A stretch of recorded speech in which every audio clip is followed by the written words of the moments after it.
Dizem que era um tal de Dom Pedro, sim, com sua espada à beira de um rio, gritou pra quem quisesse ouvir. Um dos nossos objetivos como responsáveis da Maia é expor ela à cultura o máximo possível.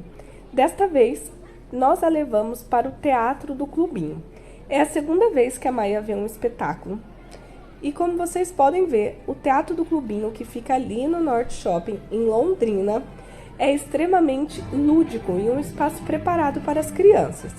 Primeiro, a Maia foi ver a mesa de som, para depois conhecer o palco.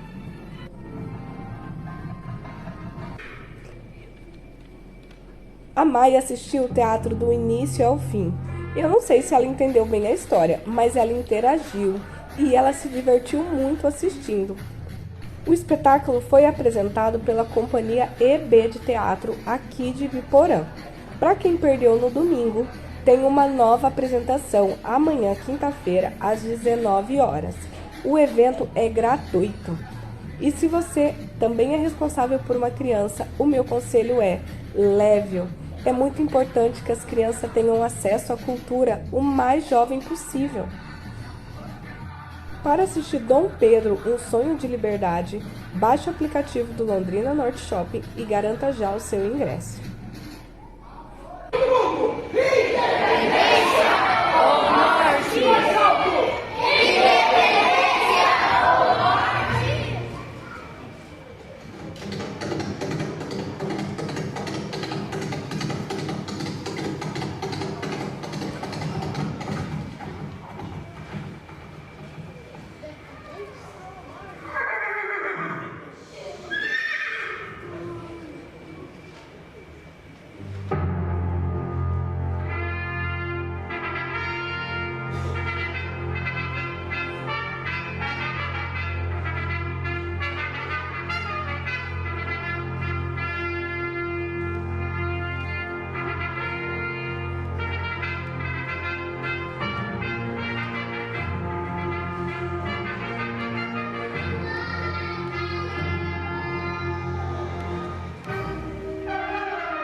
Como foi que eu me tornei o primeiro imperador do Brasil?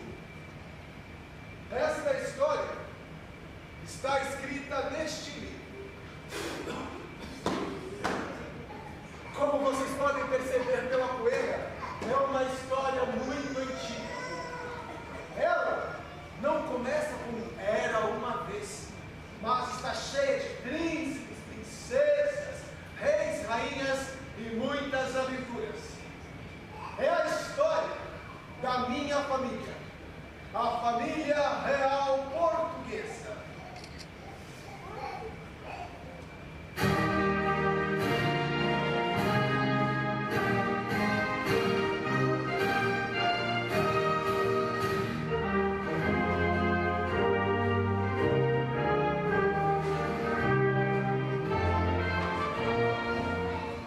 A história começa no ano de 1500, em Portugal, quando Dom Manuel era o rei de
iria pegar as caravelas bem no meio da viagem, fazendo ondas imensas,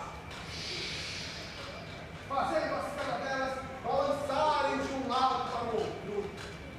E foi justamente essa tempestade que tirou as caravelas do caminho. Pedro Álvares Cabral e os marinheiros ficaram muito tristes e preocupados. Até que um dia, um marinheiro, no alto de um mastro, gritou: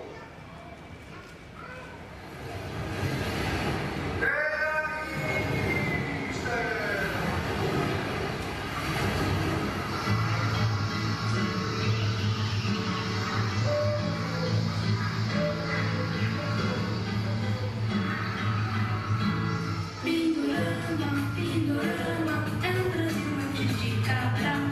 Pindorama, Pindorama, é tão longe de Portugal. Fica bem, muito bem, tudo enquanto uma condição. Fica bem, muito bem, dos domínios de Dom Manuel. Veracruz, quem achou foi Portugal.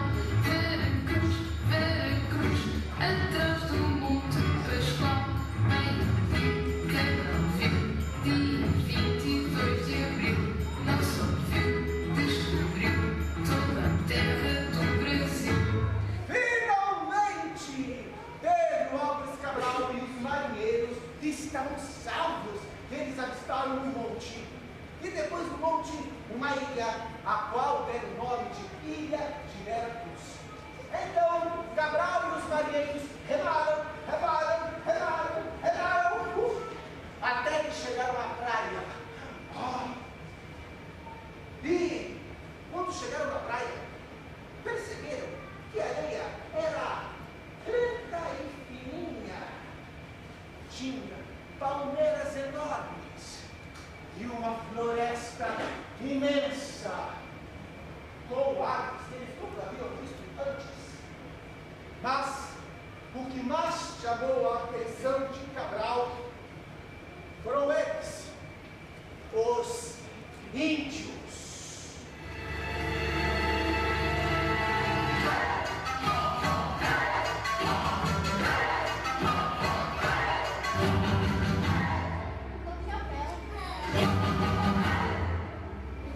Em um minuto, toda a praia ficou cheia de índios.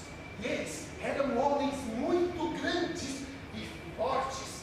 Tinham uma pele vermelha, os rostos pintados, usavam arcos e flechas e estavam completamente pelados. Olha,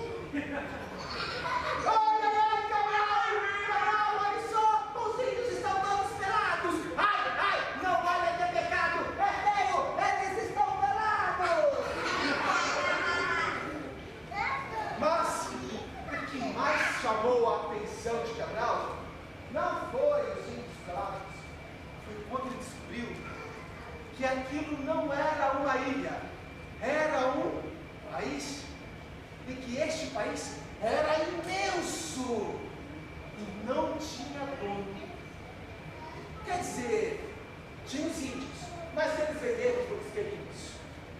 Então, Cabral descobriu um país muito rico de riquezas naturais, como as frutas de cores e sabores exóticos, as lindas praias, a comida e ouro e pedras preciosas que pareciam brotar no chão.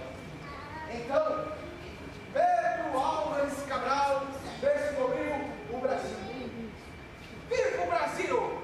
Viva o Brasil de Portugal! Mas vamos adiantar a história, vamos para o capítulo que eu apareço na história. Só, continua, deixa eu ver. Achei, olha só. Em 1807, o rei de Portugal era o meu pai, Dom João. E a rainha de Portugal era minha mãe, Carlota Joaquina. Juntos, meu pai e minha mãe tiveram, vários filhos. E entre eles estava eu. Que, na verdade, o meu nome completo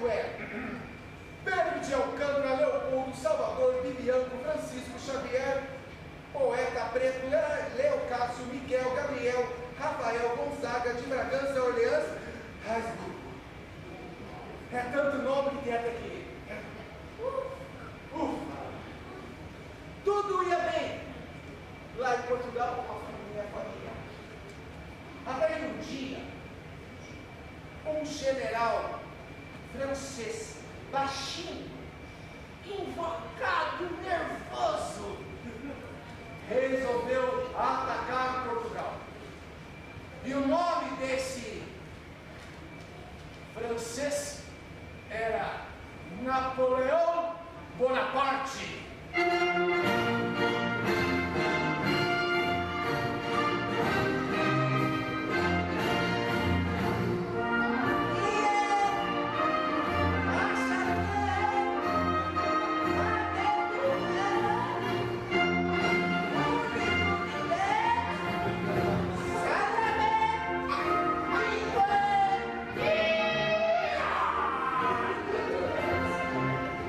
Quando Napoleão resolveu atacar Portugal, sabe o que o meu pai fez? Fugiu.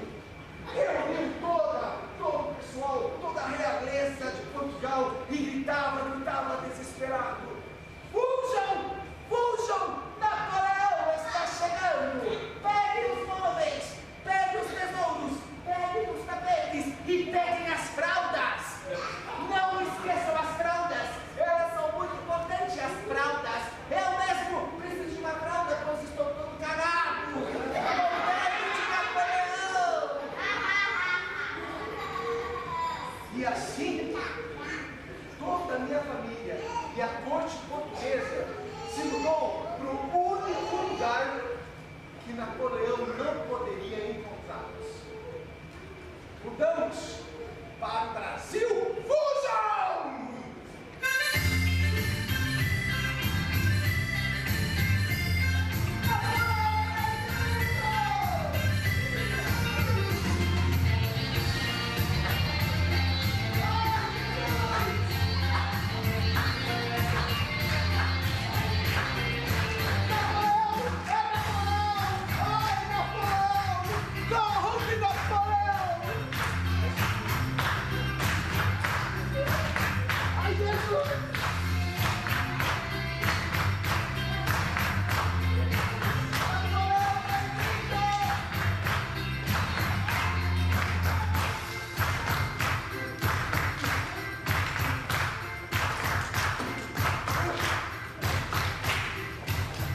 E depois de 54 dias no mar, chegamos ao Brasil, sãos e salvos e com muito dinheiro. Vivemos uma vida muito feliz no Brasil. Quer dizer, nem todos, sabe? Porque a minha mãe, carioca, Joaquina, foi só chegar no Brasil e começou a reclamar. Esta terra fede! Essa terra é muito quente! Essa terra é muito abafada! Essa terra...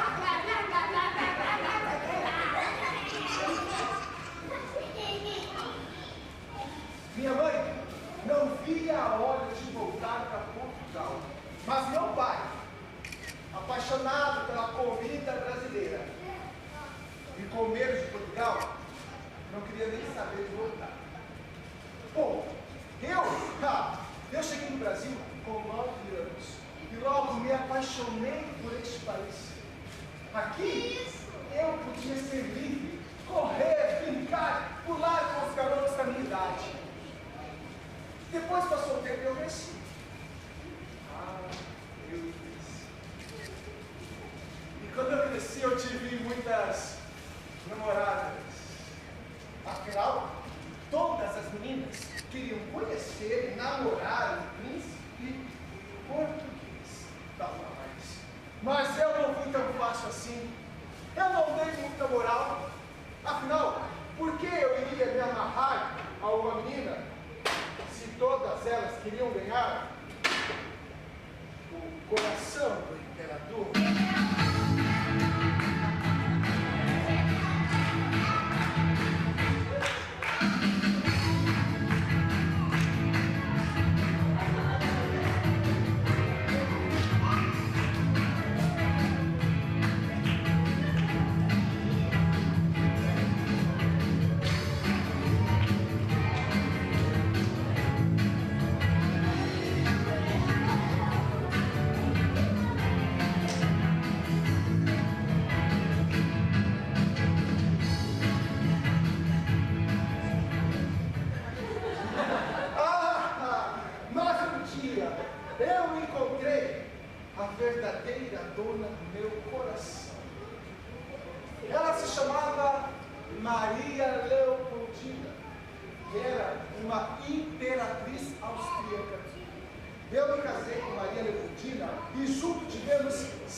assim, Leopoldina se tornou a primeira imperatriz do Brasil.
E agora chega de romantismo. Vamos continuar a história. Você foi capítulo de Paris.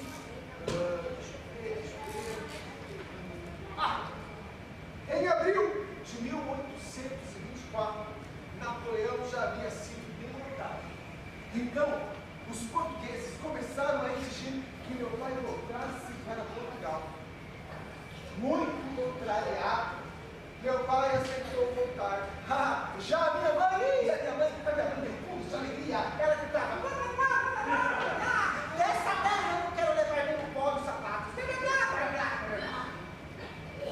Só que antes de partir, o meu pai me nomeou como príncipe regente do Brasil. Príncipe regente é como se fosse um vice-rei que governa quando o rei não está. E a minha função era garantir que todas as riquezas do Brasil fossem levadas para Portugal.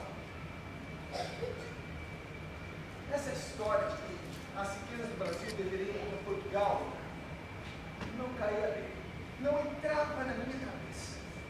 Então eu escrevi uma carta para meu pai falando sobre isso. E sabe qual foi a resposta que meu pai me deu?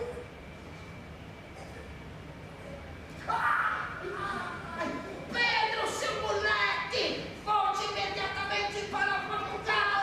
Volte agora!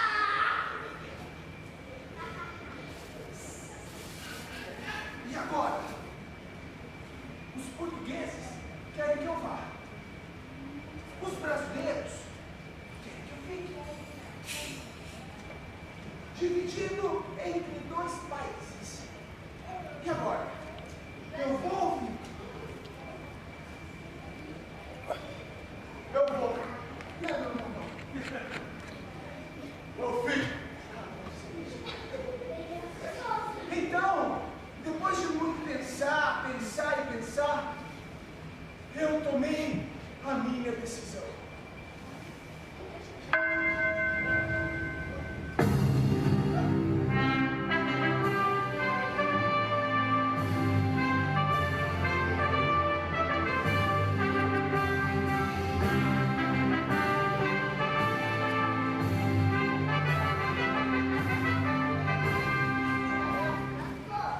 Se é para o bem do povo e felicidade geral da nação, eu estou preparado.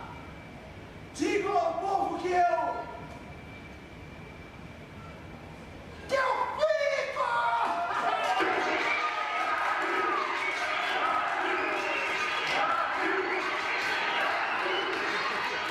Antes disso, muitas coisas mudaram. Ficou claro que nós não respeitaríamos mais as leis de Portugal e que nem deixaríamos com que eles levassem as nossas riquezas. Se os portugueses querem madeira, que plantem árvores. Depois disso, um sonho de liberdade começou a se espalhar pelo Brasil e dentro do meu peito. Um sonho de um Brasil liberto capital, que tivesse suas próprias leis e fosse dono de tudo que todos. Então, voltando de uma viagem que eu fiz, passando por São Paulo, às margens do riacho Ipiranga, eu recebi uma carta do meu grande amigo José Bonifácio e da minha amada Leopoldina. A carta dizia o seguinte: meu amado Pedro, você deve ser o monarca desse belo e imenso país. Com o seu apoio, o Brasil irá se separar definitivamente de Portugal. O Brasil será um grande país nas tuas mãos. Essa é a vontade do povo brasileiro. E eles tinham razão. Então, no dia 7 de abril de 1822, às margens do rio Ipiranga, eu peguei a minha espada.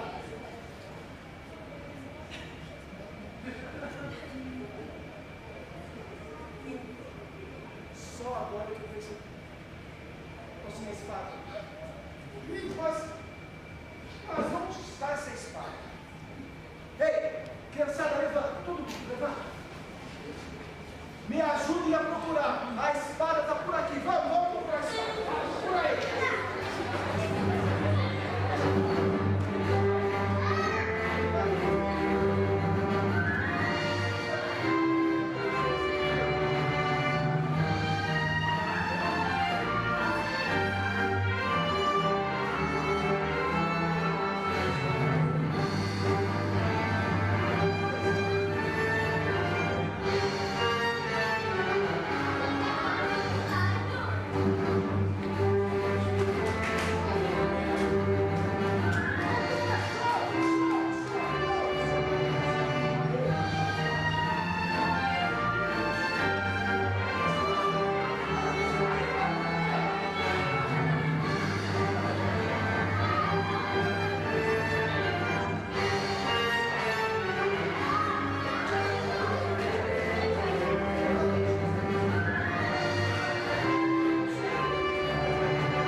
independência também gera responsabilidades.